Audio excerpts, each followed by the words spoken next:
a lively restaurant where a man sat devouring his meal with reckless abandon. Onlookers began to murmur uneasily, debating whether to intervene. Some speculated he might collapse from overeating, puzzled by the tears streaming down his face as he indulged in the feast. His sheer size and appetite drew comparisons to a festive holiday dinner, leaving the crowd both amazed and bewildered. Among the crowd, a man whispered that this might be some people's first time seeing the individual, though he was quite well known in Henan. Another man chuckled, asking if it was because of the man's appearance. The first man cautioned against judging by looks alone, adding that the other still had much to learn. He explained that while the newcomer might not be local, he surely must have heard of this man, an extraordinary figure renowned for achieving the impossible, uniting all the merchant unions in Henan. The second man, visibly surprised, listened as the first revealed the man's name, Warren of the Sky Ocean Merchant Union, the grand merchant responsible for such an unprecedented feat nearby. A woman's voice cut through the murmurs, urging Warren to stop. She pointed out that while most people eat 3 meals a day, he was consuming 3 days' worth of food in one sitting.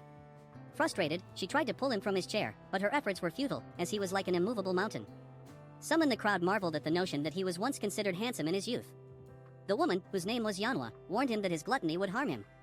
Tears continued to roll down Warren's cheeks as he responded, his voice heavy with sorrow, that if he stopped eating, the memories of a dreadful day would return to haunt him. Her expression softened, hurt but understanding, as she let go and asked if he truly intended to live the rest of his life like this. Later that night, in the solitude of a carriage ride home, Warren removed his ornate jewelry, his reflection somber.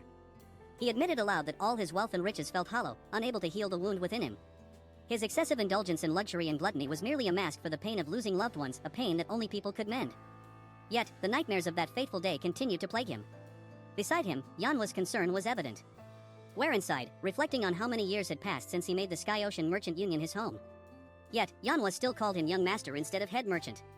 Her gaze was warm as she replied that no matter how much time passed, he would always be the young master of the Tianzhong clan in her eyes. Looking at her closely, Warren noticed the faint wrinkles beginning to form on her face. A wave of realization washed over him as he recalled how, even after he left the clan and married into another family, Yanhwa had followed him, remaining steadfast by his side. Yanhwa was more than just a servant to Warren, she was like family to him, and without her, he believed he wouldn't be alive. As he touched the scar on his forehead, Warren confessed that everything fell apart the day the Tianzhong clan met its end.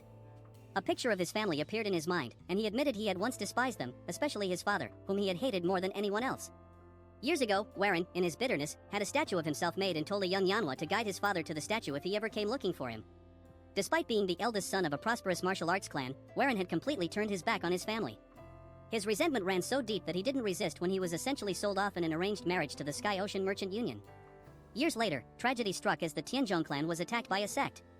Watching his clan consumed by flames, Warren realized, too late, that he loved his father deeply despite his earlier hatred. After all, he was still his father. Overcome with grief, Warren grabbed the statue and began headbutting it repeatedly, screaming in anguish. Yanhwa rushed over, begging him to stop before he hurt himself. Warren eventually collapsed to his knees, and Yanhwa comforted him as they both spent the rest of the night watching the clan burn to the ground. In the present, something rapidly approached their carriage. Inside, Warren told Yanhwa that he had decided to change his ways. He promised to mend his relationship with his wife and abandon the reckless lifestyle he had been living. He acknowledged that he had grieved long enough and vowed to take care of the family he still had, though he worried about how cold his wife might be toward him. Laughing lightly, he told Yanhwa that she was like family to him. Yanhwa smiled warmly and promised to continue serving him well. Suddenly, a projectile shot through the side of the carriage, and a man crashed into Yanhwa, sending her flying through the air before bursting out the other side. The carriage toppled over. Meanwhile, the attacker, an old man, managed to regain his footing but slammed into a tree due to his momentum. Coughing up blood, he muttered that his organs were in tatters. A group of masked figures quickly surrounded him. Despite his injuries, the old man fended off an attacker's blade by letting it pierce his hand. The masked figures taunted him, claiming they had warned him there was no escape. The old man spat blood and accused them of betrayal, revealing himself to be the demonic master. Taking advantage of his weakened state, the attackers stabbed him in the stomach, mocking him for his pathetic downfall and blaming his demise on the Blood Demon Castle. Gritting his teeth, the demonic master unleashed a red aura, scattering or disintegrating several of his attackers. Back near the overturned carriage, Warren, lying on the ground and bleeding heavily, raised his head. His blurred vision spotted something moving in the distance. Yanhwa lay lifeless nearby, and Warren, overcome with grief, screamed into the night, his sorrow echoing through the air. Meanwhile, the demonic master staggered forward, leaving a bloody trail behind him. Collapsing to his knees, he muttered that he needed a new body before his heart gave out. Preparing to use the spirit possession technique, he felt blood pouring from his mouth and admitted to himself that this might be the end of his journey. Just then, Warren appeared before him, full of rage, accusing the old man of causing the loss of his family member by dragging them into his battle. He demanded to know why the fight had to happen there. The demonic master didn't respond, and Warren, seething, grabbed him by the collar, yelling for him to at least acknowledge the life lost. The old man mumbled something unintelligible as Warren shook him. Before Warren could act further, the demonic master quickly infused his aura into his fingertips and struck several pressure points on Warren's body, causing him to go stiff and collapse to the ground. Confused, Warren struggled to move, but his body wouldn't respond. As he fought to lift his hand, the demonic master gasped, chiding Warren for treating an injured old man so roughly. Warren, still paralyzed, muttered that he knew the old man was a martial artist but couldn't believe this was how things would end for him. The demonic master sat beside him, admitting that since this was his final chance to use the spirit possession technique, he had hoped to claim a young and talented body to extend his life. But with his moments dwindling, he had no choice but to take what he could. Even if it's the body of a pig, he muttered, I'll make the most of it. He began the ritual, channeling 160 years of martial essence and true ki into his left hand, which he placed on Warren's stomach. Simultaneously, he directed his soul and spirit into his right hand, pressing it against Warren's forehead. The two energies had to be sent in perfect harmony to succeed. After a tense moment, the aura surrounding them faded, and the old man's body went limp. Warren sat up abruptly, pushing the corpse away. Looking down at his hand, he clenched it experimentally before an eerie smile spread across his face. The possession technique had worked. But as soon as he felt victorious, a splitting headache racked his body. The demonic master's voice echoed in his mind, explaining that Warren should already be suppressed by his true ki and spiritual power. The scene shifted to show the demonic master's soul floating behind Warren's body, frustrated as he realized Warren was refusing to yield. I will survive, Warren shouted in defiance. I must avenge my clan. The old man, surprised by Warren's unrelenting willpower, scoffed, claiming it was futile. With an ominous smirk, he began to absorb Warren's soul, inhaling its essence. Warren's spirit started to deteriorate, his consciousness fading as the demonic master gained control. Suddenly, one of the masked attackers appeared behind Warren's body, immediately recognizing that the demonic master had already succeeded in transferring into his new vessel. Countless demonic humans of the three demonic heavens called him their master for a reason, but his reputation ends there as the assassin lunges at him with a sword. The old man mutters, "This is bad," realizing his spirit possession technique is on the verge of completion. The blade pierces through his throat, causing him to cough up blood as a red aura glows around him, followed by an explosion. Meanwhile, Warren's voice echoes, complaining that his head feels like it's splitting apart. The scene shifts, and Warren awakens in an unfamiliar apothecary. Sitting up groggily, he wonders where he is, complaining about the dryness in his throat. Spotting a bowl of medicine nearby, he takes a sip, only to grimace and exclaim, "This tastes awful." Suddenly, he notices his slim hands and screams in panic, dropping the bowl, which shatters on the floor. Stunned, he stares at his hands, horrified by their frail appearance, and mutters, "What the hell is wrong with my hands?" A young girl rushes into the room, alarmed by the noise. Calling his name, she asks if he's okay and mentions hearing something break. To his shock, it's Manhwa, looking much younger. He grabs her, frantically asking how she has become young again. Manhwa, confused, asks if he had a bad dream. Warren tries to convince himself that this must be a dream, but then he feels a sharp pain in his foot. Looking down, he realizes he has stepped on a shard of glass, and the sensation is too real for a dream. His expression turns to confusion as he tries to make sense of the situation. Suddenly, an idea strikes him. Without a word, he gets up and heads outside, ignoring Yanwa's protests that he shouldn't be moving around with his injured foot.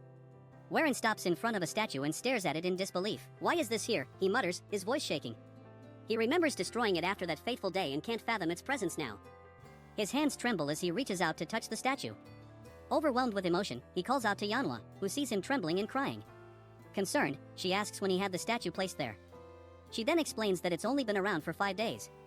Hearing this, Warren's expression shifts, and he says with determination, "There's still time."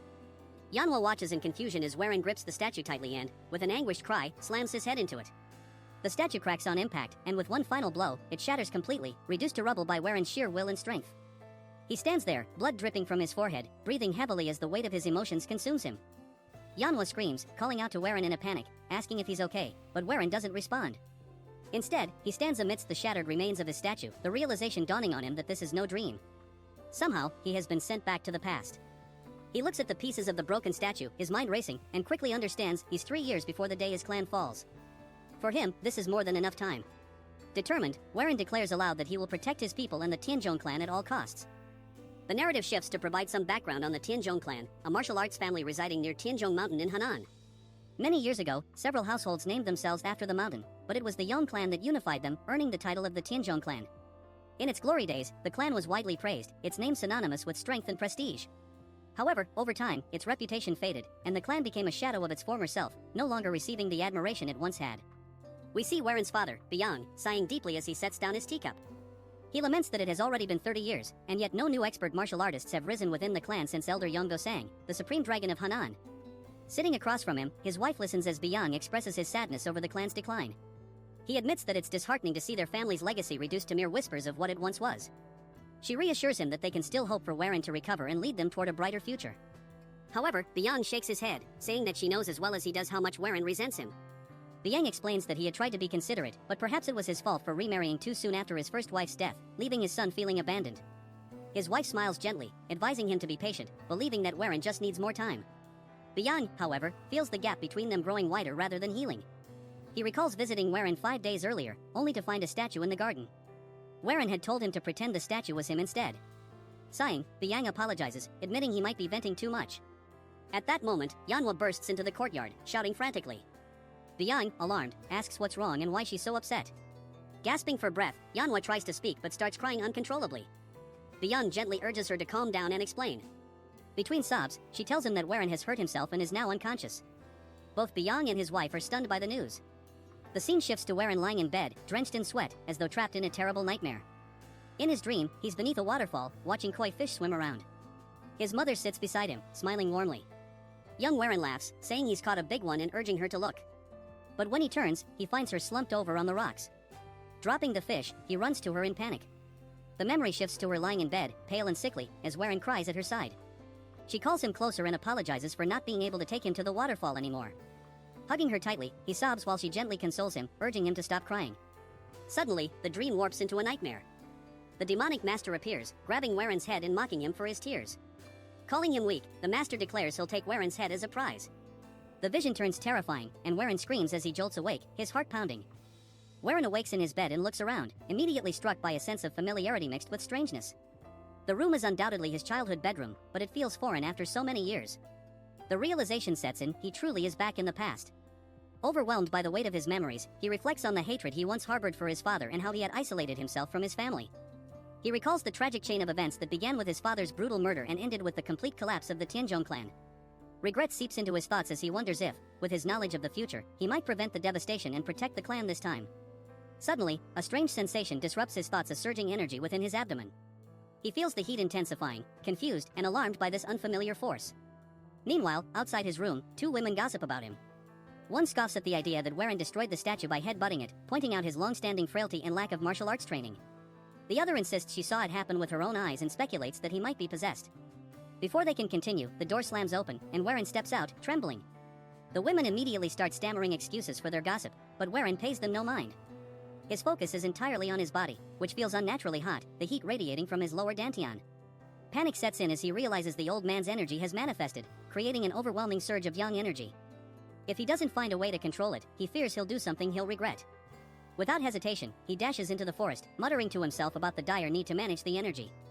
As he runs, his body feels as though it might explode from the intensity of the heat. Finally, he leaps into the cold waters of a waterfall, the same one from his dream, letting the freezing water cool his overheated body. Steam rises from him as he emerges, and he lets out a long, relieved sigh, feeling momentarily saved. Just as he begins to regain his composure, he hears a voice calling his name. Startled, he looks up to see his father, Byung, rushing toward him. To his shock, Byung leaps into the freezing water and grabs him, tears streaming down his face. Byung accuses him of trying to take his own life on such a cold day, his voice filled with desperation and sorrow. Warren is overcome with emotion at the sight of his father alive, but he holds himself back from acting too affectionately, knowing it would seem odd given their strained history. However, his emotions get the better of him, and he embraces his father tightly, unable to stop himself from crying. In his heart, he feels a profound gratitude for this second chance. Whether this is a dream or reality, he vows never to lose his family again. 3 months pass, and Warren's relationship with his family begins to heal. One day, he goes fishing with his younger half-brother, Kajung, a boy he barely spoke to in his past life. Kajung laughs as he shows off his fuller basket of fish, teasing Warren that he'll win their bet. Warren reflects on how he neglected Kajung before, even as the boy struggled with chi blockage after training in the clan's martial arts technique. In his previous life, the blockage left Kajung bedridden and unable to train, which contributed to the clan's decline. At the time, Warren was too absorbed in his responsibilities as a son-in-law of the Sky Ocean Merchant Union to intervene. Now, he regrets how his indifference added to Kajung's burdens. During their fishing trip, Kajung hesitates and asks if it's really okay for him to stop taking the medicines prescribed to him. Warren laughs, joking that the medicines would only make him fat. When Kajung protests that he doesn't remember him ever being fat, Warren corrects himself, saying the medicines might eventually lead to it. Kajung chuckles, saying he likes the new Warren, especially since he's been giving him allowances under the guise of bets. When Kajung shows him his superior catch, Warren dramatically throws his own fish into the air, declaring he won't lose again. The brothers laugh, and Warren grabs Kajung, joking that he's caught the biggest fish yet before pulling him into the water.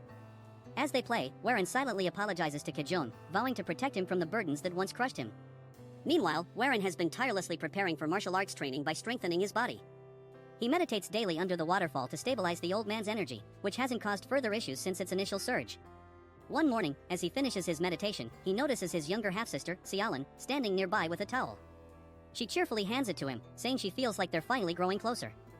Warren, guilt-stricken, recalls how cruelly he treated her in his previous life despite her kind nature. Sialan had always tried to connect with him, often inviting him to events like fireworks festivals. Each time, he had snapped at her, telling her he had no time for such trivialities and leaving her in tears. The last time she invited him was the final interaction they ever had.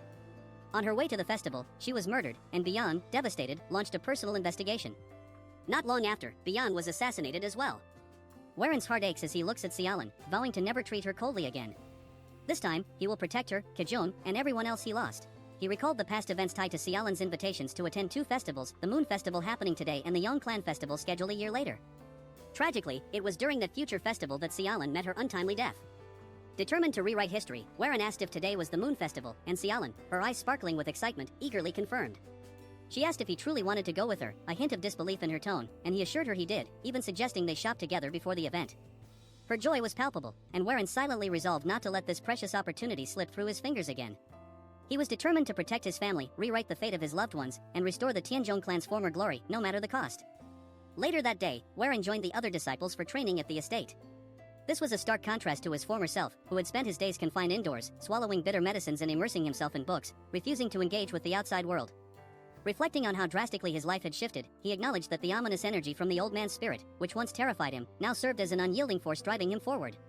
While he still didn't fully understand the nature of the energy, it compelled him to test his limits and push his body beyond its former fragility. As Warren practiced, his father, Beyond, noticed him and called out. Watching his son with a mix of awe and emotion, Beyond tearfully remarked how much Warren had changed, proudly acknowledging his growth. Embarrassed by the public display, Warren tried to dismiss it, reminding his father that the other disciples were watching. Laughing, Beyond waved off his concerns and suggested they take his training to the next level. He offered to arrange for a formal martial arts instructor to teach Warren, who, to Beyond's surprise, revealed he already had someone in mind. Before they could delve deeper, Sialan entered the scene, running up to Warren and throwing her arms around him. She gleefully showed off her new clothes, twirling and asking for his opinion. Her cheerful energy lit up the courtyard as she declared that her brother had picked out the outfit, and she thought it was beautiful. Beyond sighed but admitted she looked lovely, and Sialan laughed, expressing her love for him. Watching the interaction, Warren reflected that having a strong body alone wouldn't be enough. He needed the skills and strength to truly protect his loved ones. Determined to grow stronger, Warren sought out Beyond, the dragon flower sword, renowned for her exceptional martial prowess. In the courtyard, he found her practicing with an unmatched grace, her movements fluid and precise, as if dancing with the wind. Her reputation was not widely known, but Warren, with his knowledge of the future, understood the true extent of her strength. Gathering his courage, he approached her, bowing deeply and asking to become her disciple. Surprised by the request, Bayang remarked on the rumors of his recovery, admitting he seemed different, but she doubted that anyone could change so quickly. She flatly refused, explaining that her focus was on uncovering why the Tianzhong clan's secret arts had stagnated. Her rejection stung, but Warren refused to give up. As she turned to leave, Warren, driven by desperation, dropped to his knees, shocking Bayang. She questioned his actions, finding it absurd that the eldest son of the Tianzhong clan would kneel over what she considered an insignificant matter. However, Warren's voice, filled with conviction, told a different story. He passionately declared that her contributions to the clan were far from insignificant. Drawing from his knowledge of the future, he recounted her pivotal role in the battle against the D-sect, where she earned the title Dragon Blood Flower for her bravery. Though the title was not flattering, she had given everything to rebuild the clan, only to meet a mysterious and tragic end. Warren vowed to prevent her death and the downfall of the clan, his voice trembling with emotion. Intrigued by his words and apparent sincerity, Bayang decided to give him a chance, though she imposed a daunting condition: he must land a single hit on her in a sparring match. Confident in her abilities, she further handicapped herself, stating she wouldn't use chi or the clan's martial techniques. Despite his determination, the match proved disastrous for Warren. Bayang effortlessly disarmed and knocked him down repeatedly, her skill far beyond his reach. Still, Warren refused to surrender, his resolve burning as fiercely as ever. Even as he collapsed to the ground, battered and seemingly unconscious, his hand never let go of his sword. This stubborn tenacity earned Bayang's respect. As she turned to leave, acknowledging his effort, a faint red aura began to emanate from Warren's body. It darkened ominously, signaling the latent power within him stirring, and hinting at the immense challenges he would face on his path to change his family's fate. She feels it turning back, seeing Warren standing once more, the red aura swirling around him. She instinctively grabs her blade, telling him to return to his senses. But before she can finish speaking, he has already closed the gap, right in front of her. She manages to swing her sword, knocking his away, but nervously sweats, saying he's actually very fast. Warren leaps again, attacking from above, but this time he lands a hit, sending her crashing into the wall. She now realizes she's been cornered. As he comes in for another attack, she sees it and knows it's too dangerous. She has no choice but to counter it. Drawing her blade, she uses the first form of the Soaring Dragon Emperor's sword to block. However, to her surprise, Warren stops just before hitting her face, leaving her completely confused. Warren starts laughing, saying that he touched her, which was part of their agreement, and then calls her master before collapsing to the ground, unconscious. She looks behind her at the wall and sees that he actually carved a chunk out of it, wondering what on earth just happened. Sometime later, we see them training in the courtyard. Warren swings his sword, and the air around him feels different now. He follows up with a diagonal cut and then soars through the air, landing gracefully, just as she had demonstrated during her own training. She wonders if he always had this much talent. He learned both the Soaring Dragon Emperor's sword and the Azure Bamboo sword forms in just a few days. She remarks that he didn't seem to have any martial talent before and asks if he's really that exhausted. He laughs and says he hasn't awakened to the full potential yet, but he can use the two sword styles without trouble. Considering how little he is trained, it's pretty impressive. He laughs again, saying she praises him too much. Still, she seems to be suspicious, constantly recalling the ominous red aura. She tells him he's learning martial arts at an unbelievable speed and that it's hard to believe he was bedridden with illness not long ago. Sensing a follow-up, he sighs and says she probably wants to ask about the red key again. He asks if he really needs to explain it once more, explaining he doesn't remember anything after receiving so many of her blows. Showing her a bump on his head, he says only she would treat the eldest son of the clan this way. She decides to drop the subject, saying since he doesn't want to talk about it, she won't press further. However, as a member of the Tianzhong clan, she feels responsible for him and will watch over every moment of his life. He tells her that sounds a bit scary. That night, while Warren is in his room, he feels something strange. After practicing the sword techniques he learned, he realizes that the Tianzhong clan's martial arts are incomplete. This is inevitable, as the clan's art originally came from a demonic sect. The founder of the Tianzhong clan was a wandering martial artist seeking justice in Henan. He learned two demonic arts from the Hidden Saint cult, which was neither an orthodox nor a demonic sect. Despite learning these arts, the founder reinvented them over time to form the two sword techniques used today. While their power was reduced, it was still enough to make him the greatest swordsman in Henan. But since the martial arts came from a demonic origin, they were incomplete when combined with orthodox cultivation methods. Reaching the peak of these techniques was impossible, and the founder kept the origins of the arts a secret. After many years, this truth finally surfaced, leading to the downfall of the clan. Clenching his fists in anger, Warren declares that things will be different now. He has a way to complete the martial art, something only he can do because he has seen the future. Later, Warren talks to his father and stepmother, telling them that he plans to visit the clan. Byung asks what business he has there, and Warren explains that he recovered his health by learning martial arts and believes it would be good to visit them, especially since they have an arranged marriage. Byung comments that time flies and that the marriage was arranged before Warren was even born. He begins to mention the daughter's name, but Warren interrupts, saying her name is Jel Changyang. His father smiles, agreeing, and says he was good friends with her father, Yugel. He's heard that Changyang is incredibly beautiful and asks when Warren plans to leave. His stepmother suggests that since Warren has just recovered, it might be better for him to take more time to rest. Warren laughs, saying that he's of age now, and meeting people through travel is an important part of life. He adds that his father was around his age when he met Yugel. His stepmother agrees but warns him to be very cautious about his health and safety, as the trip will be long and take over a month. She insists that he needs a dependable bodyguard. Just then, we see Byung looking furious. Warren is happy to see her but asks who the two men behind her are as they step forward. The men begin to approach and grab her by the arms, leaving Warren wondering what's going on. The men smile and comment that he's in much better shape now, clearly training his body, and that he's very different from before. Warren guesses that they must be the Rising Ghost Blades and says it's nice to meet them. The men confirm they're here to protect him and add that Warren has the potential to bulk up and gain muscle. The two muscle-headed brothers are introduced as Jungwook and Wook. Warren says that although they may seem like muscle heads, they're skilled enough with swords to be called the Ghostblade Blades. He comments that his father must have put a lot of thought into choosing his guards. Warren immediately tells them that he will decide the path they take on the journey and hopes they will follow his lead without question. Jungwook stares at him for a moment before agreeing with a smile. Warren says they should leave immediately, as everyone else is ready. Warren bids farewell to his family, and Xiaolin wipes away her tears, asking if he really has to go. He apologizes and promises that he will go wherever she wants during the central festival. She asks if he's serious, and he smiles, saying of course. Both Bang and his stepmother watch him proudly. Warren then calls out to Kajun, asking him to look after Xiaolin and the family while he's gone. Kajun wonders if his brother has always been so tall and promises to protect them with his life as he salutes him. Warren takes a few steps back, telling them he's ready to leave. We see his father and the family respectfully bidding him farewell as he heads out with his guards. Just as he begins to leave, a familiar voice calls out to him.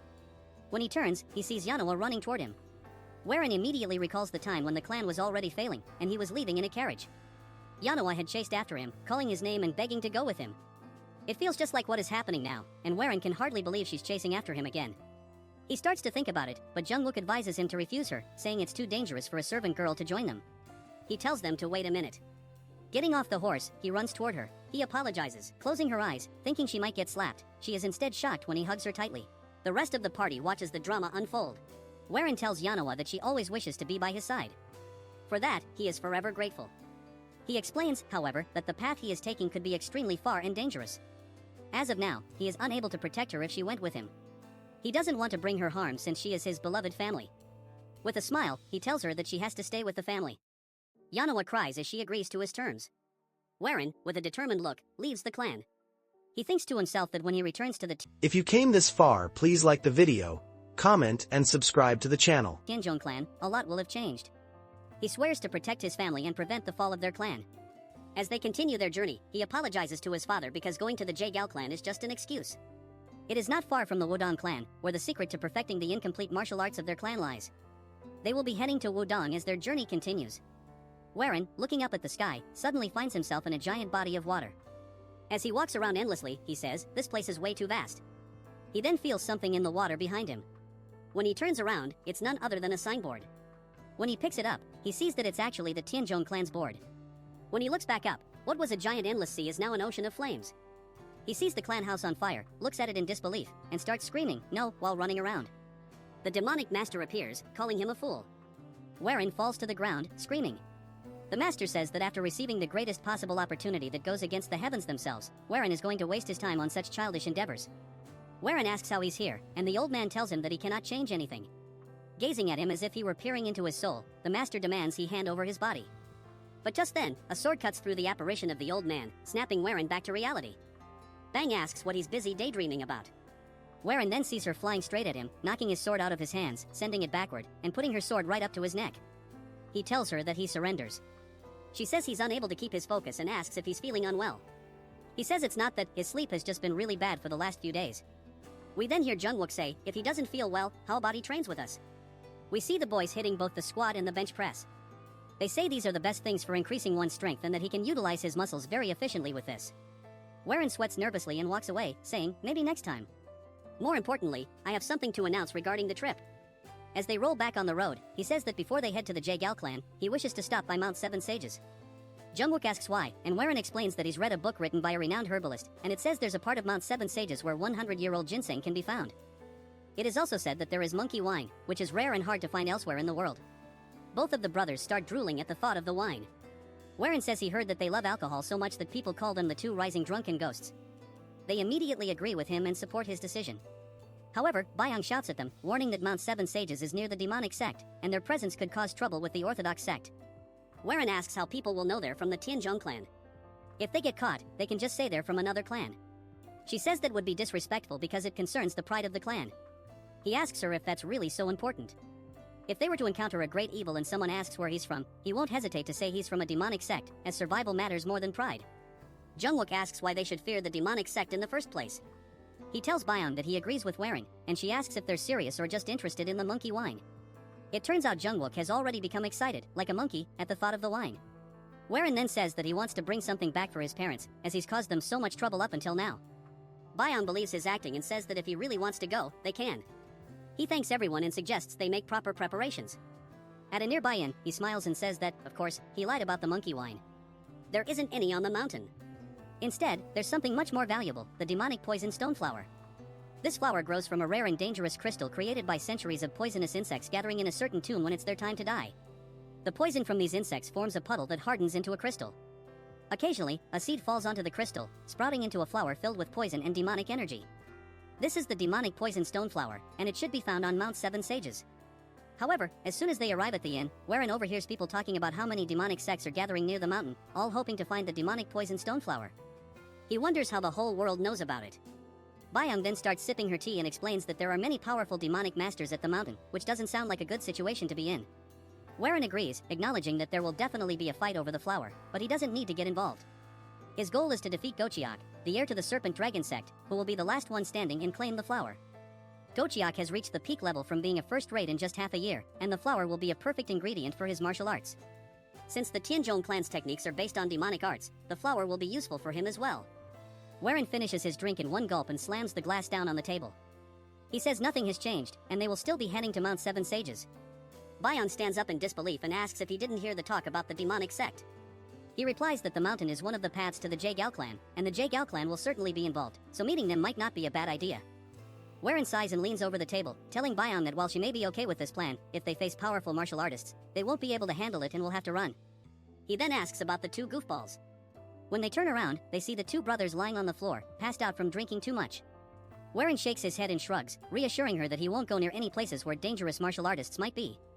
Bayan seems suspicious but reluctantly agrees. They head to a new location where they'll stay for the time being. Warren says that the area around Mount Seven Sages is essentially like the Gallery of Pandemonium. Although he's too weak to enter such a place, he believes the true winner is the one who laughs last. We then get a flashback to Warren telling the group that they should check inns and bars run by the Serpent Dragon sect. They should look for places with few customers but many horses, as Gochiak, the young sect leader, will need a large number of horses to move quickly. If he finds a stable, it means Gochiak and his men are likely to stop there, even if Gochiak has obtained the demonic poison stone flower. The flower will not be taken immediately, instead, it will be kept in a sect-run inn before being transported to a safer location. Warren explains that the only inn that fits these conditions is the one they are currently staying at. If they stay there, Gochiak will eventually show up with the flower. Later, we see a large group gathered, and Warren watches from above. He asks what they're looking at, and Jungwook replies that the young master of the Serpent Dragon sect is down there. It's none other than Gochiak, the person Warren has been waiting for. Warren is surprised and wonders why Gochiak is here instead of at Mount Seven Sages. He wonders if Gochiak is not actually fighting for the flower. One of Gochiak's men runs up to him and whispers something in his ear. Warren says that he can't make out what they're saying from this distance. Gochiak's expression changes as he hears the news. He looks angry and starts shouting at everyone to gather the swordsmen from their clan because they are going to chase them. Jungwook comments that if Gochiak is calling out the 8 swords and the 8 slashers of the Serpent Dragon sect, then this is big news. Warren thinks that if something urgent just happened, it could create an opportunity to steal the flower, giving him a higher chance of getting it himself. He tells Jungwook to get ready because they're going to follow the group. Bayoung starts yelling, asking why he wants to chase after a demonic sect, saying it's too dangerous. She's really worried and asks why he keeps getting involved in more risky situations. Warren tells her that Janghu is about to go through a big change, and to survive in the chaos, they need to get stronger. He says that power is just a tool for them. Bayoung responds that Janghu is peaceful right now, and they're not weak enough to need some herb to become strong. Warren disagrees and tells her that they are weak and can't easily claim what they want without this power. He has a dream, and he's going to get the flower no matter what, so he can protect his family from outside threats. He says that if she believes in him as the heir of the clan, she needs to follow his orders. Bayoung is taken aback by his sudden change in attitude, and she wonders if it's her fault for not seeing him as an adult until now. Jungwook laughs, saying he didn't know Warren had such courage. He and his brother show their respect and say they will follow his orders. Bayoung, seeing this, also agrees to follow him. She adds that he needs to remember that Janghu isn't a place to take lightly. Warren nods, agreeing, and tells her not to worry too much. He says that no one knows that better than he does, since he's been through it all. They then prepare to leave town and head to a different area. As they sneakily follow the Serpent Dragon sect members, Warren says he never expected there to be so many of them. The sect members start to form a formation, and Bayoung tries to tell Warren about it. He stops her, saying that it looks like Gochiak and the others are setting up an inescapable net. Jungwook becomes worried, saying that means they should probably move quickly. Warren reassures him, saying the main group hasn't done anything yet. He's certain they're waiting to take action once they spot anyone suspicious or the person with the miracle medicine. So, they should wait for the right moment. They listen carefully, hearing shouting in the distance about finding the person. This gives them a chance to sneak away a little further. Warren suggests they move towards the river since, now that the person with the medicine has been found, a person on the run would likely choose to go toward the water rather than the woods. Namwook asks why, and Warren explains that a person escaping would prefer water. After a while, all they hear is the eerie silence of the river. They notice it too. Warren tells them to stay as quiet as possible from now on, and Bayoung audibly gulps in fear. Suddenly, a man walks through the river, screaming for help. He is covered in blood and getting closer to them. Then, a giant purple hand emerges out of nowhere, crushing the man like a bug. This alarms the group, as a powerful purple aura immediately spreads through the area. An old man appears, taking a long breath while holding the flower they've been searching for. Bayoung wonders if this is the flying demon bloodlion, and Warren asks if she knows who he is, sensing the ominous aura. Jungwook is surprised, saying Warren doesn't know who he is, adding that if you were to pick 100 experts in the demonic martial scene, the bloodlion would definitely be one of them. Warren notes that the man doesn't seem to be in a good mood and spots the flower in his hand.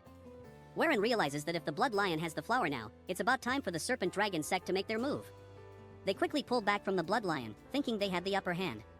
Gochiak then says that he ran all the way here after killing the most elite members of his sect. He doesn't expect much from the flying demon blood lion. The Blood Lion laughs, saying he didn't expect weaklings to try to corner him. If it weren't for the Tang clan, he would have torn them all apart. Gochiak reaches into his robe and asks the Blood Lion if he recognizes this. He pulls out a strange box, and the Blood Lion immediately recognizes it as the 1,000-needle dart. He asks how Gochiak has it. Gochiak says he spent a lot of money to get it and reveals that not only does he have one, but everyone in his clan surrounding the Blood Lion also has one. They all point them at him. The Blood Lion gets angry, asking if they really think such inferior weapons can hurt him. He begins releasing his aura.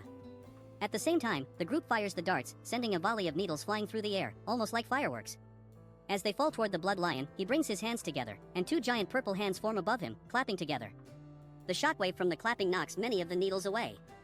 Warren stops and wonders if this is what he thinks it is.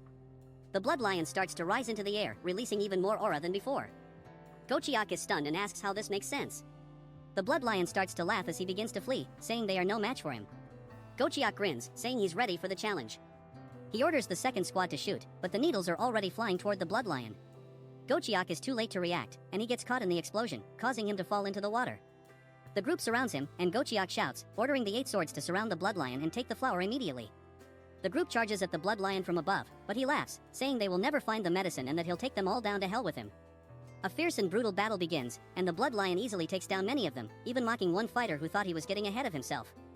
Byong and the others watch in disgust, with Byong saying she's never seen such a bloodbath before. She asks Warren, who is calm despite the chaos, how he can stay so composed, considering this is likely his first experience in Jianghu.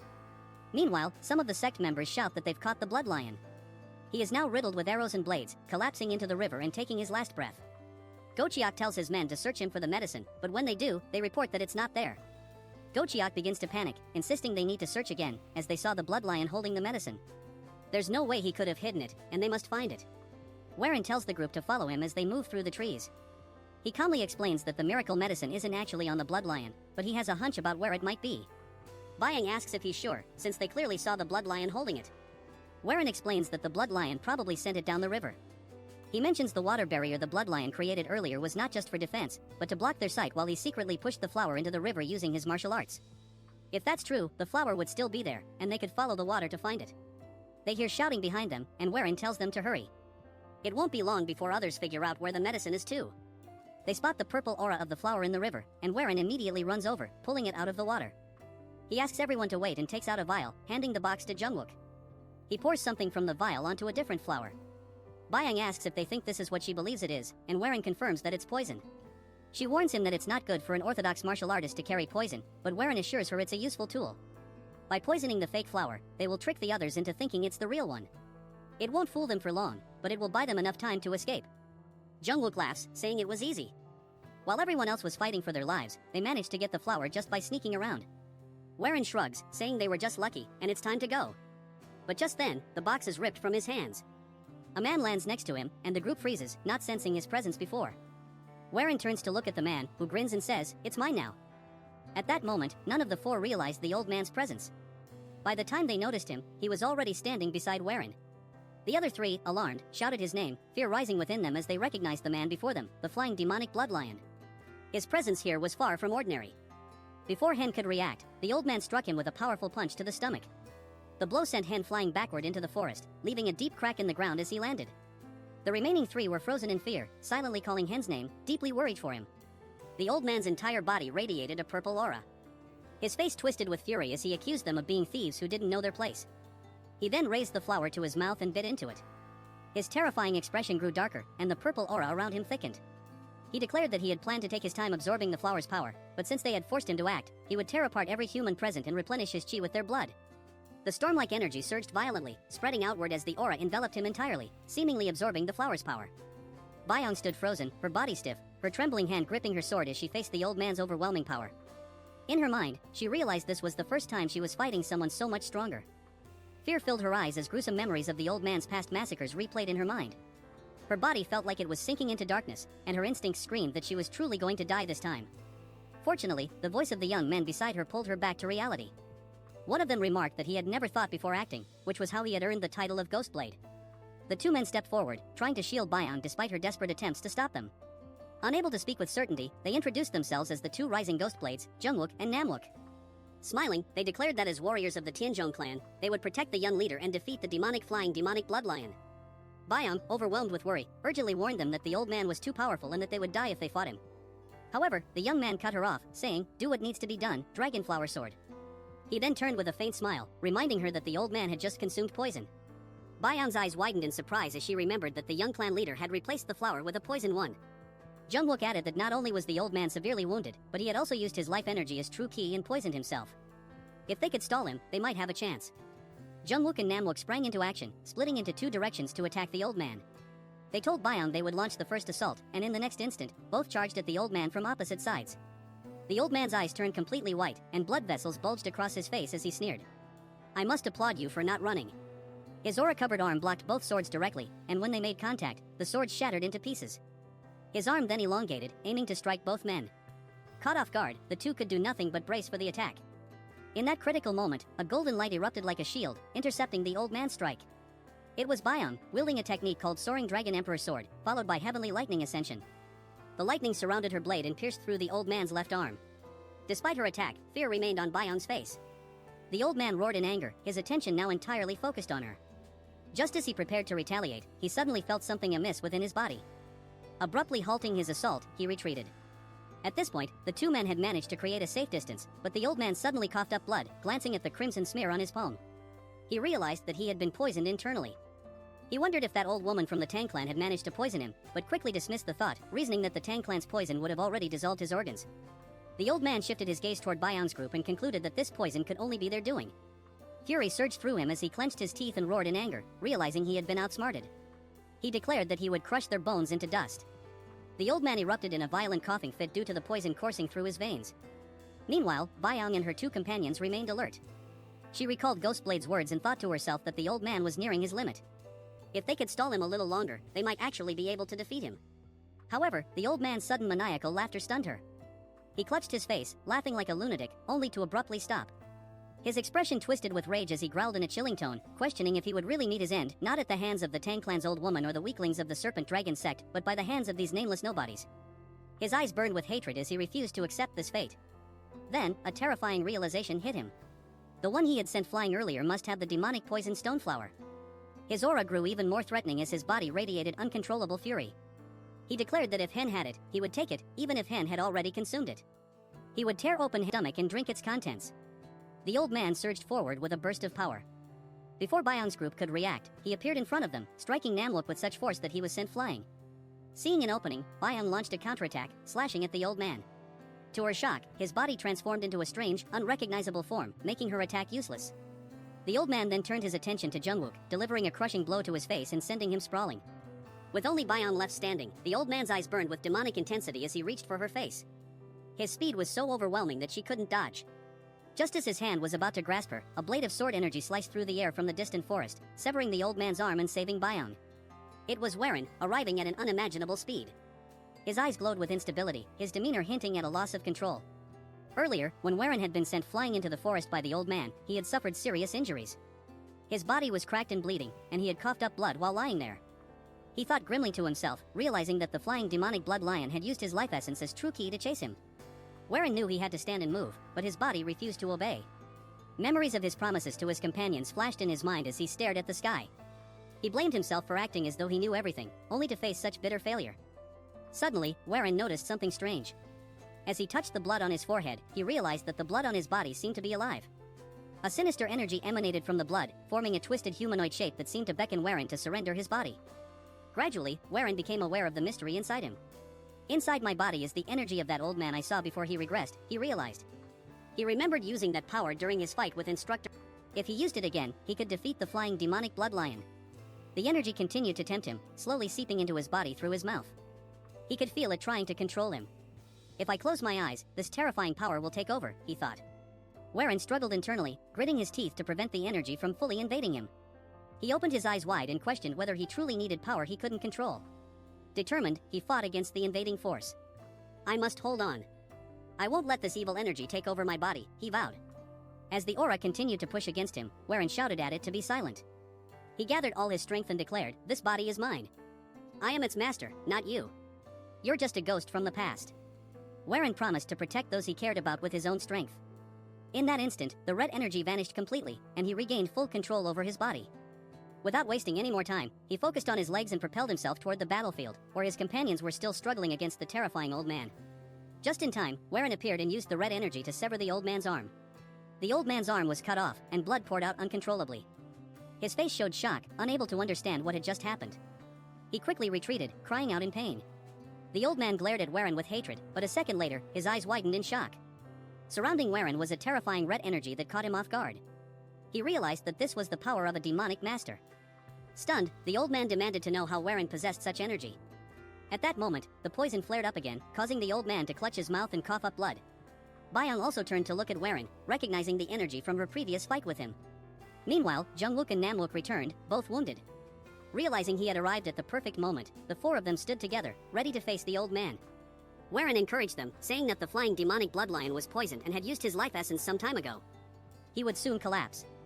With a serious expression, Warren gave his first order as the heir of the clan, commanding them all to survive. The group's eyes burned with determination as they stared down the old man. Weakened by poison and the loss of his arm, the old man admitted, "I have faced many challenges in this land, but this situation is one I can't understand." Resolved to fight to the death, he declared that he would give up his own survival and use the last of his strength. His body began to glow with a purple aura. Despite not fully understanding how he gained such power, he sneered and said, "Struggle as much as you want." Facing this deadly foe, the group heightened their guard, fully prepared for a life or death battle. In the next moment, both sides charged at each other with all their strength and resolve. No one knew how long the battle would last or what the outcome would be. Elsewhere, a man angrily shouted at his subordinates for failing to find the old man. He and his group quickly moved through the forest, thinking that the old man would soon use his life essence. They arrived at the river near the forest, and when they emerged, the man was shocked by the sight before him. The clearing showed signs of a fierce battle, and he recognized traces of the bloodlion's martial arts. He grew more alarmed. Just then, his subordinates called out, announcing that they had found the old man. The man rushed over and saw the old man's body lying on the ground, covered in fatal wounds, blood pooling around him. They concluded that he was dead. The man, dissatisfied, demanded to know the whereabouts of the flower. His subordinates hesitated, unable to answer, and his fury grew. Realizing they had no information about the flower, he roared, "If you can't find the flower, you will die." One of the subordinates nervously confirmed that the flower wasn't there. Enraged, the man drew his sword, prepared to kill the subordinate. The young man closed his eyes tightly, bracing for death. However, to his relief, the man did not follow through. Furious, the man sheathed his sword and began to contemplate who had killed the old man and taken the flower. Which fool fought the flying demonic bloodlion and stole the demonic poison stoneflower, he thought, his face flushed with rage. The scene transitions to a dense forest where a group of riders hastily flees on horseback. Jungwook laughs heartily, exclaiming his disbelief at their victory over the flying demonic bloodlion. Byung, puzzled, questions what he means. Jungwook explains that if the lion had fallen even moments later, they would all have been killed. Reflecting on the encounter, Jungwook admits he still feels the danger of the situation, noting how those who survive such battles are considered strong. He remarks that the flying demonic bloodlion, a powerful martial artist in Jianghu, understood its own mortality and fought with everything it had. As they ride, Warren awakens, coughing blood, prompting Byung to ask if he's all right. Warren assures him he's fine, though weary, and comments that their battle with the lion was anything but easy. Holding a strange flower with an ominous purple aura from his robe, he vows to protect his family and clan no matter the cost. However, he acknowledges the path ahead will be dangerous and warns there may be days like today when their lives are at risk. Turning to Instructor Mo, he urges him and the two rising ghost blades to become stronger. Jungwook responds with a determined voice, though Namwook remains unconscious. Byung then addresses Warren, pressing him to explain something. Warren, confused, listens as she clarifies, asking about the ominous energy earlier. Jungwook interjects, stating that the aura felt unlike the energy of the Tianzhong clan and more akin to the flying demonic bloodlion's sinister chi. Byung, now worried, asks if Warren has learned demonic arts.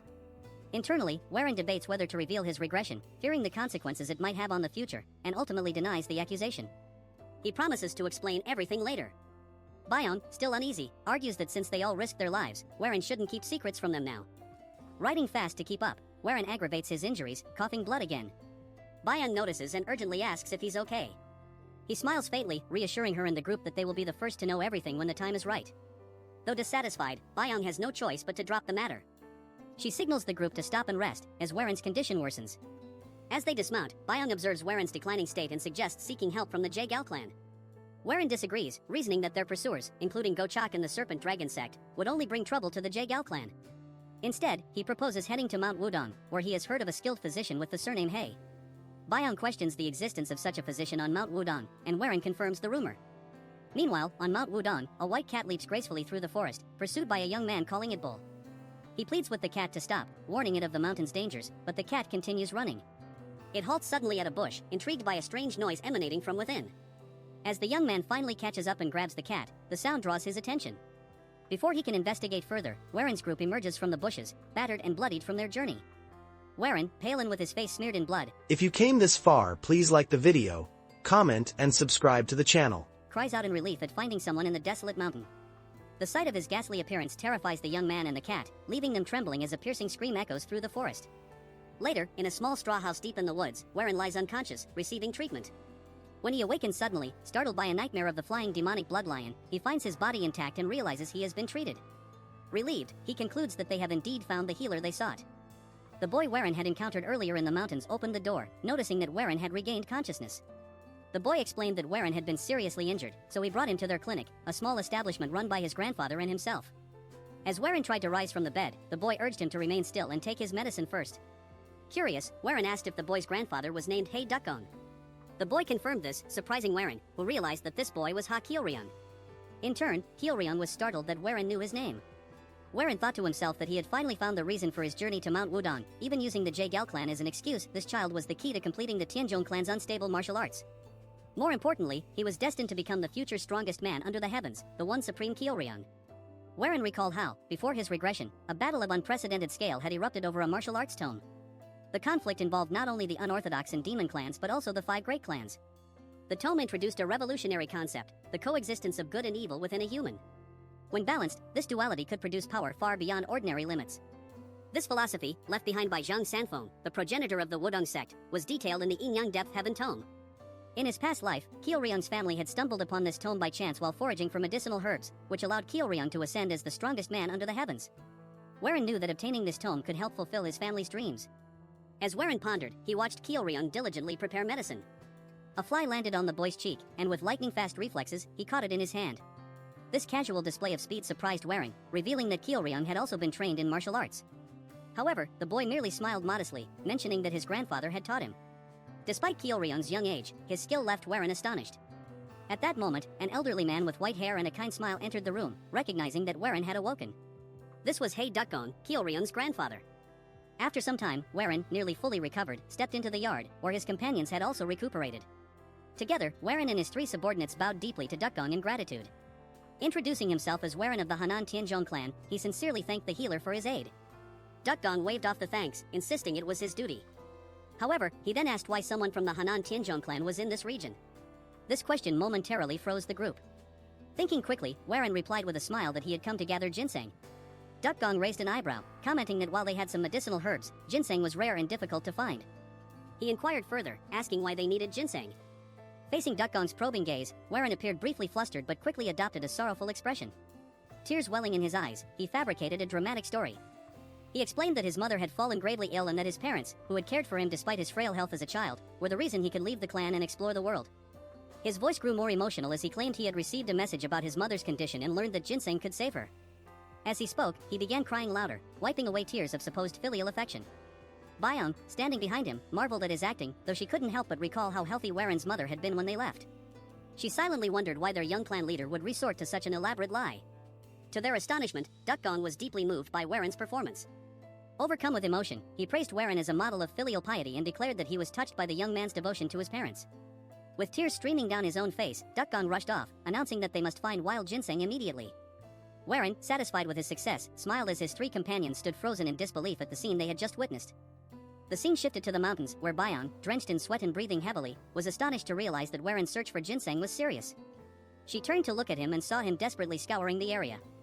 Noticing Bayang slowing down, Warren reminded her firmly to keep searching and not just stand idly. His gaze was resolute as he mentioned needing to find the yin-yang depth but quickly corrected himself, substituting it with ginseng for his mother. Seeing the determination on his face, the 3 subordinates resumed their search with equal diligence. By the time the sun began to set behind the mountains, Dukong, exhausted from a full day of searching, announced they would have to stop for the day. The group, weary and covered in dirt and plants, returned to Dukong's house. Wiping his sweat, Warren thought to himself that knowing the future didn't guarantee achieving everything easily. Feeling the weight of his task, he lamented how difficult it was proving to be. Dukong turned to Warren, assuring him that he would send the ginseng to his location once he found some, asking where Warren was staying. Remembering that Warren mentioned being from the Tianzhong clan of Hanan, Dukong inquired if he should send it there. Warren clasped his hands, thanked Dukong, and agreed, then gazed toward the setting sun. Suddenly, he apologized, expressing his desire to stay a few more days to continue searching for ginseng and asking if he could remain at the house. Later, inside the straw house, Warren meditated, his body surrounded by a menacing red and black aura. He thought about searching the places Duckgong frequented, confident he would find clues related to the tone there. What a relief it was, he mused, knowing the right leads. Without them, he wasn't sure how long it would take. He paused his practice and stepped outside, coincidentally meeting Duckgong. Bowing in greeting, the two sat together in front of the house. Duckgong asked if Warren wanted to hike with him, but Warren politely declined, stating he would continue searching on his own. Duckgong smiled lightly, saying he could do as he wished, and the atmosphere turned quiet. Breaking the silence, Warren asked about Kyeolryung's whereabouts. At that moment, Kyeolryung appeared holding a white cat, but his expression was filled with fear. Alarmed, Duckgong asked if something had happened, wondering if he had encountered a tiger. Kyeolryung explained that he had been out hunting with Baekseal when some people tried to capture the cat, forcing him to flee. Duckgong, visibly worried, remarked that if martial artists climbing Mount Wudong had targeted Baekseal, it must mean they had realized the cat was a mystic animal. Suddenly, a group of people appeared, shouting that they had found their target. A girl in the group, around Kyeolryung's age, commented on how fast he had run. Addressing Kyeolryung, she asked if he owned the cat and suggested he sell it to her. Kyeolryung firmly refused, declaring that Baekseal was not for sale. Annoyed, the girl demanded an explanation and offered a handsome sum in exchange. Despite her insistence, Kyeolryung resolutely rejected the offer, his voice loud enough to draw the attention of Warren's subordinates, who watched the scene curiously. The two groups faced off as Kyeolryung shielded Baekseal behind him. Duckgong stepped forward, apologizing and explaining that Baekseal was like family and not something they could sell. The girl, speaking loftily, warned Duckgong that others would have taken the cat by force and told him to count himself lucky it was her making the offer. She urged him to hand over the cat. Watching her haughty behavior, Warren thought she was arrogant but also reminiscent of his former self. Stepping forward in front of Duckgong, he politely spoke, stating that it was wrong to demand something after it had been clearly refused. However, one of the girl's subordinates, wielding a sword, blocked Warren's path and arrogantly ordered him to step back, asking if he even knew who they were. Maintaining a calm expression, Warren inquired about their identity. The large man introduced himself as a member of the Jaegal clan, revealing that the girl was the youngest daughter of the clan head. Realizing this, Warren was surprised to deduce that she must be Jaegal Yohi, the younger sister of his fiancée, Jaegal Changyang. Warren figures out why a mere bodyguard was acting so bold. Instead of fighting, he greets them with respect, telling them that it's an honor to meet the lady of the Jaegal clan. This ugly one-chapter character wants some screen time, so he starts beefing with our Chad, asking him where he is from. All of a sudden, Jungwook barges into the scene, telling him that for a mere guard he is being too bold, since he is Noah. He bumps into his head, about to reveal their status. Warren tells him to stop and just says that they are visitors of Mount Wudong. As they come face to face, this little turd says that she does not wish to talk to someone that is not willing to reveal their affiliation. She moves on to Kyeolryung, telling him that he has two options. Getting close to him, she tells him that he can either take the money and hand over the cat, or she will take it from him by force. As she approaches the cat, our Chad call him over, telling him that he will distract them for the time being, so he should just throw the cat in the air. Kyeolryung closes his eyes. Our Chad intrudes, telling her that there is a third option. Hearing this, she gets angry, which is clearly visible in her eyes. While she was distracted, he throws Baekseal on the air, telling it to run away. The cat is clearly shocked, seeing just what is happening. Following the orders, he instantly runs away. The girl gets pissed, cursing our Chad. In response, our Chad explains the third option, that if the cat runs away, all she has to do is catch it. If she does this, Kyeolryung will not be able to complain. As for her, she is having a hard time controlling her anger. She orders her minions to go capture the cat. Immediately they chase after him without wasting a second. Warren points in Kyeolryung, telling him that their plan has succeeded. In the evening, all these turds return, telling the mini turd that they have lost it. She barks, telling them that the warriors of her clan couldn't even catch a single cat. They tells her that by no means is it a normal cat, but undoubtedly a mystic animal.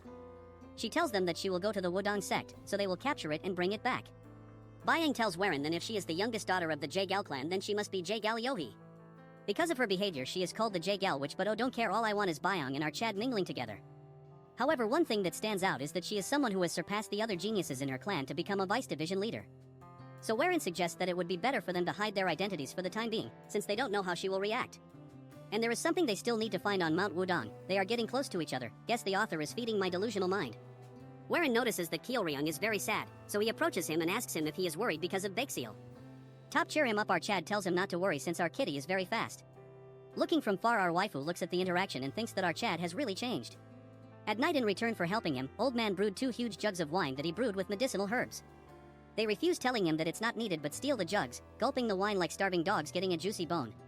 Bayang observes their behavior and leaves. As she continues her walk, something grabs her attention. Under the moonlit sky, our Chad is facing Kyeolryung. Observing them, she notices that Kyeolryung has a good stance, so he must have learned martial arts. As he charges towards our Chad, he remains calm, not making any unnecessary movements. As their sticks collide, Kyeolryung loses horribly, but Bayang gets shocked to see just what has happened. Although it was a quick fight, she noticed that Warren had to use the azure bamboo sword on a mere branch to defend herself. Although many say geniuses grow in incredible speeds, this is extraordinary. In the morning, Warren wakes up to see the little turd in front of him. He notices that she doesn't have the cat and proceeds to say good morning to her. With a pissed look, she tells him that she will get the cat no matter what. Our Chad, with a straight face, asks her why she is not continuing the search. She tells him that she has duties to fulfill, however she will come to catch that cat again in the future. As she leaves, our bully tells her to take care. She turns around to ask our Chad which sect he is from. Warren tells her that he is from a small sect that she would never know about. With a frustrated look, she leaves the scene and our Chad hopes that he would not run into her at the J Gal clan. Moving to her, she is pissed because he is lying to her till the end. She is not dumb because there is no way a small sect could have that much chi. Aside from our Chad, who has a huge chi pool, even his companion seems quite formidable. If she were to see Bion fight, she would probably die in shock. She orders her guards to investigate all of them and tell them to find out where they are from, even their family background and what martial arts they use. Hearing these words, everyone present barks, following the words of their master. At Mount Wudong, we see our Chad walking around the forest. He roams around until he finds a pond. Walking across, he reaches the top of Mount Wudong. Watching across, he sees the entire area. Thinking about it, he thinks that the sun sets and another day will pass. He thinks that he cannot stay at this place forever, and at this point he has given up. He meets his peers and tells them to listen to him carefully. He tells them that they will leave completely as soon as the preparations are complete. The turds think their muscles have been stiff for long. As for our waifu with grace, she says that she will pack her things. As they go inside, our Chad sees them. From behind, someone is approaching him fast. It's Kyoryung. He is asking our Chad for help. Our boy tells him to catch his breath since he ran continuously. Crying out loud, he tells our Chad that Bakeseal must have gotten hurt, as he shows him his fur covered in blood. Warren thinks it has gone too much since they have chased the cat continuously. It has now gotten injured. Kyoryung elaborates that by this time Bakeseal should have retuned. Since he is nowhere to be seen, he must have gotten hurt. Our Chad was about to leave, but this is too much, so he grits his teeth and asks Kyoryung where Bakeseal's territory might be. Kyoryung is confused for the first time, so Warren asks him where he met Kitty for the first time. Hearing this out, he says that he knows what he means, so our Chad decides to help him out. He tells Kyoryung that since Bakeseal is like family to him, he will naturally help him out. Using his aerial arts, our Chad storms through the forest, not wasting a single minute. Kyoryung points out the location and they reach a mountain.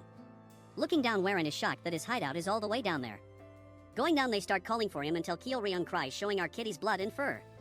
Looking at the signs, our Chad thinks that given the signs he must be very close. As they continue searching, calling for his name, our Chad assures him that the traces mean our Kitty is around here. So they should look a little longer, but when something grabs his attention, a huge boulder blocking the entrance. Getting close to the boulder and analyzing it, our Chad feels a breeze and thinks that there is an opening behind the boulder. He tries to flex and thinks of lifting the boulder. He tries using all his strength, but it won't budge. This is embarrassing to him, so he figures it out that he cannot move with the amount of chi he has. He thinks of getting the help of Bion or the two muscle heads. Kyoryung finds a hole, shocking our boy. To keep his pride, our Chad tells him that because of his efforts it made a crack. But Kyoryung breaks his bubble, telling him that the crack has always been there. Hearing this, it shatters the little pride Warren had left. Kyoryung thinks that Bakeseal might have passed through it. Since it is dangerous, our Chad goes in to check it out. After going inside, he is shocked that it's so spacious here. Moreover, it's amazing that there is such a large chamber behind this boulder. A sudden bright light appears. It is so bright that he cannot see anything, but after adjusting to it, he can see a man. As the light fades away, he sees the symbol of Yin and Yang symbol. In a matter of seconds, he finds out that the dead man is the sage Zhang Sanfeng. He cannot believe that he found out the Yin Yang depth heaven tome in such a place. Warren notices a trail of blood and sees Bakeseal resting, all covered in blood. Our Chad is flabbergasted because he found the cat and even the Yin Yang martial art. Outside, Kyoryung is nervous, wishing their well-being. Kyoryung hears a noise and the next second a head gets out. Seeing the head, he gets scared and slowly and steadily a figure comes out. As tears drips from Kyoryung's eyes, he sees our Chad holding Kitty, shouting out his name loud and clear.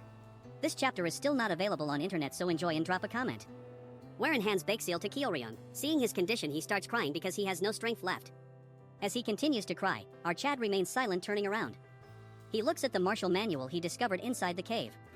Now we move on to what happened inside the cave. After he discovered Bakeseal, he grits his teeth in anger looking at his condition. He laughs at the situation and then moves on to Kitty, scolding him because Kyoryung is very worried about him. After taking a close look, he is relieved that it's not a serious injury, so it can easily be treated. Afterwards, he shifts his attention to the mediating figure. He thinks that Bakeseal is probably raised by the martial master. He picks up his Kitty and tells him that he needs to get him treated first, and then he can come look around this place. All of a sudden, the figure starts radiating light again, the figure slowly starting to disappear. Seeing this, he rushes towards the figure to discover a martial art. Moving to the present, he looks at the martial manual, thinking to himself. He thinks it is fate that he followed Bakeseal. If he didn't, he would never be able to discover this secret place. If this was in the past, he would never have the heart to help a child in dire. Closing his eyes and taking a deep breath. Thinking to himself that things have changed, expecting more things to change in the future. His sect was not destroyed and will instead become one of the strongest sect in Hanan. Moreover, his family is living happily without any changes.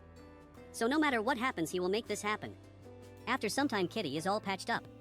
Kyeolryung continues to cry. His grandfather tells him that it was not a serious injury and it will heal very fast. Our Chad comes outside after delivering Kitty to its owner, just to find his raging waifu ready to beat him to a pulp. Telling him what took him so long as they have been waiting for too long. He apologizes to Byung, telling her that Baekseal was injured, so he was anxious and went out to look for him. She tells him that he should at least let them know before taking action. He tells her that they can really leave now, since he found Kitty and got what he wanted. Byung with a straight face tells him that they are fully prepared, but she wants to know what he meant by getting what he wanted. Asking him if he really found the ginseng, turning around tells her that he didn't find the ginseng but something more important than it. She is baffled because it's hard to find anything more valuable than ginseng. He gets into his acting mode, glazing himself and telling them that he has gotten the future. Everyone present gets shocked by his reply as he takes him leave to get dressed. After getting dressed, he tells old man that he owes him a lot and it's time to take his leave. Kyeolryung asks him if he is really going to leave, wherein tells Kyeolryung that if he ever needs help or wants to find him. He takes out a sign telling him that if takes this and goes to Hanan, he can find our Chad and he will help him out in any way possible.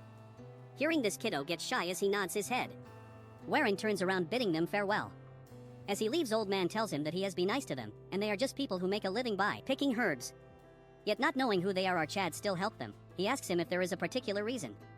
Our Chad thinks to himself that at first it was because he wanted something, but as he spent more time with them he grew attached to Kyeolryung. Our Chad tells him one word telling him that it's because he looks just like him. Hearing this response, the old man is stunned. As they see each other, if Kyeolryung tells our Chad to come and visit him soon. Byung asks him if he gave the jade emblem of the clan. Our Chad laughs, telling her that he has learned a lot from Kyeolryung, elaborating that he is more important than any pack. In a flashback, we see a young Yanhwa introducing herself to our Chad, telling him that she will be serving him from now onwards. She reintroduces, shouting and begging him to take her in. Hearing this, he gets shocked and then laughs, allowing her to serve him. As the pack continues their journey, Byung asks our Chad what is it that is making him smile this much. Our Chad asks him if it looks like this. The Dumb Brothers tells our Chad if they are heading to the Jaegao clan. Byung shouts, asking him that they were supposed to go meet his fiancée, but he is just going to pass by not visiting the Jaegao clan. Our Chad with a calm tone tells her that it's not the right time to see his fiancée and visit the Jaegao family. Jungwook thinks it would be best to visit them and inform that our Chad has improved a lot. Suddenly the stench of blood surrounds the air, stunning all of them. As they march forward, the party see thousands of body. They are all lying in tomato sauce. Seeing this, our Chad gets pissed. But he composes himself, telling them to not get involved in others' fights, so they straight away head home. Wherein turns his horse going the other way around, but he stops all of a sudden. Telling them that it seems like he cannot ignore the situation, because the dead body of one of them belongs to the Jaegao family. As the group rushes towards the sound, Byung can hear it clearly. After getting to a certain place, Wherein tells them to leave their horses here and walk by foot. The brothers are ready, telling themselves that this is their second fight after the Blood Lion. Our Chad tells them that rather than going blindly, it's best they should look at the situation first. Jungkook thinks that it is a great idea, but then they come across a stockpile of corpses. Currently, his sister-in-law and the guard is surrounded by mysterious people. He realizes that the person beside her is the young master of the Zhuge family. Wherein didn't see him in Wudong, so he must have joined them later onwards. One of the masked figure with a snake mask orders his minions to attack. Hearing this, they charge towards them, but they get saved as an old man takes the blow. The old man falls to the ground and little Shawty gets scared, calling the man uncle. She is scared as fear is clearly visible in her eyes. Wherein thinks that this a tough situation, then he moves to his crew and asks them who the people wearing white are from. Byung has no idea, and so does Namwook, so he thinks to himself that the identities of them is still unknown. Remembering their ornaments like the mask and the white robe, he figures out that this is clearly the White-Green division. That is said to be the most cruel and perfect in the future. This event occurs after a man named Duk Sang obtains a pill of life from the Green Blood Viper, a mythical creature, and ascends to the divine realm. Subsequently, he assembles a group with the Green Blood Viper as their symbol. However, he is perplexed by their attachment to the Jaegao clan. Wherein believes that if he possessed any information about them, he could devise a solution. Upon witnessing the bloodbath, he becomes enraged, unable to control his fury. Our Chad thinks to himself that he's foolish for obtaining the Taiji department Heaven Tome and the Poison Stoneflower. He intends to return home to complete his family's martial arts and alter the future. His eyes turn red, likely due to the new martial arts he's using. Moving to the masked snake, the main leader charges towards our Shawty. As he leaps in the air to stab her, before she can react, a figure steps in, blocking the attack and injuring the attacker. Seeing our Chad, she's shocked. He reveals his identity, telling her he's the young master of the Young clan. Hearing this, the man pauses for a moment before commanding his minion to kill them. They try to attack our Chad, but instantly, his squad blocks all their attacks. The Zhuge clan turd asks our Chad if he's truly Young Wearing, and he's heard that he's too unwell to even move around. Everyone starts talking, and our Chad tells them to keep quiet since now isn't a time for conversation. The kid wonders to himself how he's changed so much in a year. The snake turd asks our Chad who he is. Like a savage, he tells him they might be people who happen to pass by. The snake turd thinks for a moment and tells our Chad it doesn't matter and that they'll all die here. Warren is in a tough situation, and they can't win against them head-on. They don't have the numbers advantage over them, but the J-Gals can no longer fight. He needs to ensure everyone gets out of this alive. Byung tells our Chad she'll fight, but the turd angers our Chad. He tells him he was acting all confident, yet now he's gonna hide behind some woman. Hearing this, our Chad gets angry and tells him he'll fight him head-on. The man thinks they're all a bunch of young fools as our Chad charges towards him. Byung gets stopped by Namwook, who tells her that the old young masters are gone, so it's best to watch what he does.